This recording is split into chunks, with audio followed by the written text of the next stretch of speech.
Assalamualaikum warahmatullahi wabarakatuh. Hai hai hai, gimana nih kabarnya teman-teman semua? Semoga teman-teman semua selalu dalam keadaan sehat ya. Perkenalkan kami dari kelompok 4 mata kuliah ilmu dakwah. Di sini kami akan menjelaskan apa itu pengertian dakwah, sumber materi dakwah, serta pokok materi dakwah.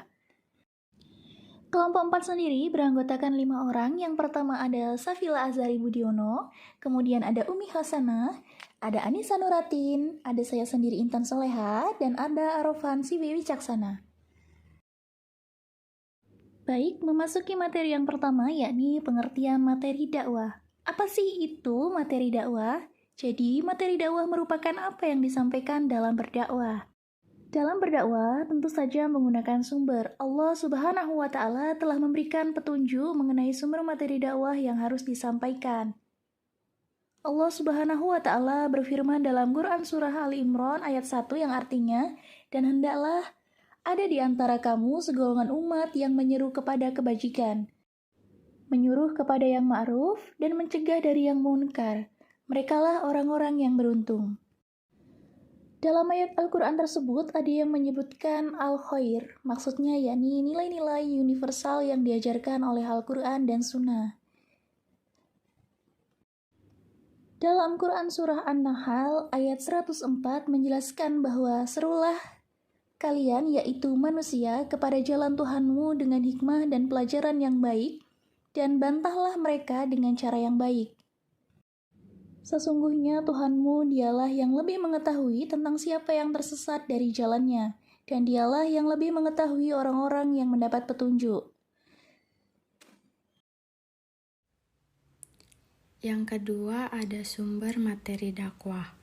Dari dua ayat yang terdapat pada Quran Surat Ali Imran ayat 1 dan Quran Surat An-Nahl ayat 104, maka dapat dipahami bahwa sumber materi dakwah dapat dibagi menjadi sebagai berikut. Yang pertama yaitu Al-Quran. Al-Quran merupakan kitab suci umat Islam yang diturunkan Allah Subhanahu wa Ta'ala kepada Nabi Muhammad SAW melalui perantara malaikat Jibril. Al-Quran merupakan pedoman hidup manusia baik di dunia dan di akhirat. Di dalam Al-Quran terkandung seluruh. Al-Quran merupakan kitab terakhir yang diturunkan oleh Allah Subhanahu wa Ta'ala. Dalam Al-Quran terkandung hal yang dapat dijadikan manusia sebagai pedoman hidup, mulai dari amalan hingga larangannya. Sumber materi dakwah yang kedua ada As-Sunnah Nabi Muhammad SAW. As-Sunnah Nabi Muhammad SAW adalah sabda Nabi yang diriwayatkan oleh para perawi.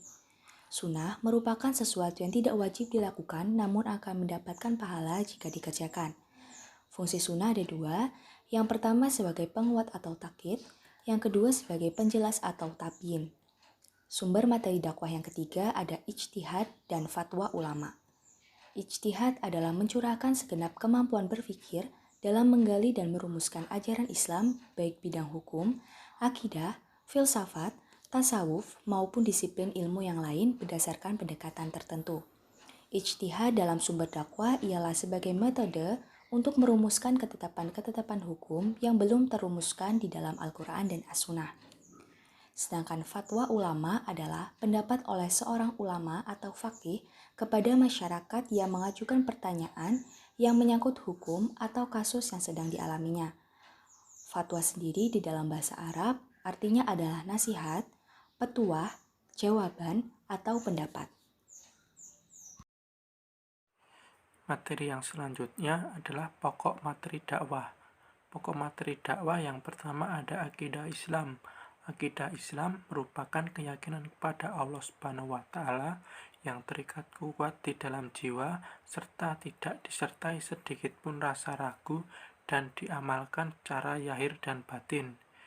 Contoh akidah Islam yaitu menjauhi semua larangan dari Allah Subhanahu wa Ta'ala, berpegang teguh kepada Al-Quran dan hadis, dan berusaha untuk meningkatkan kualitas diri kepada Allah Subhanahu wa Ta'ala. Pokok materi dakwah yang kedua yaitu ibadah. Ibadah yakni mendekatkan diri kepada Allah Subhanahu wa Ta'ala dengan mengamalkan semua perintahnya serta menjauhi larangannya. Ibadah terbagi atas ibadah muaddah dan ibadah ghairu muaddah. 3. Akhlak. Akhlak yakni keadaan jiwa yang dapat mendorong manusia berbuat sesuatu. Apabila keadaan jiwa mendorong berbuat baik atau spontan atau terencana, maka disebut dengan akhlak mulia atau terpuji. Begitu pula sebaliknya, jika keadaan jiwa mendorong berbuat jahat atau spontan atau terencana, maka disebut dengan akhlak tercela atau mazmumah. Secara garis besar, akhlak terbagi atas 3 bagian, yakni 1. Akhlak secara vertikal kepada Allah Subhanahu wa Ta'ala. 2. Akhlak secara horizontal kepada sesama manusia. 3. Akhlak secara diagonal kepada alam sekitar.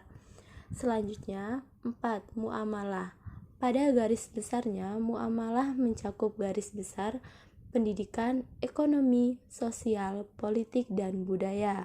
Di samping sebagai material pokok dakwah, sumber pokok material dakwah tersebut sekaligus sebagai kerangka dalam menyelesaikan permasalahan objek dakwah yang meliputi pendidikan, sosial, ekonomi, politik, budaya, dan lain-lain yang bertentangan dengan ajaran Islam. Baik teman-teman, sekian presentasi dari kelompok kami. Kurang dan lebihnya mohon maaf. Saya akhiri. Wassalamualaikum warahmatullahi wabarakatuh.